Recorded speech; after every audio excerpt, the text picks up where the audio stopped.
Trump administration is weighing major cuts to funding for domestic, not international. This is not Africa. Like, this is not, all the Doge USAID stuff, right? Yeah. For domestic HIV prevention. We talked about this before we hit record. When you are trying to cut the deficit in the way that this administration is trying to cut the deficit, almost everything is going to be on the table.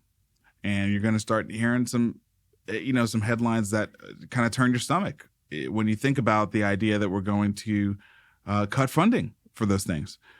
For me, knowing the populations that still struggle with the HIV virus, this is not happy. There's a picture in this article of people with brown skin, right? And it's at the Harlem Pride Parade, right? So this is, it feels like it can be targeting certain populations. When you look at the numbers, I think it's good. It's just one of the things that's going to get people, very, very emotionally riled up. And we have to find ways to not be so triggered, because there's going to be a lot more of this.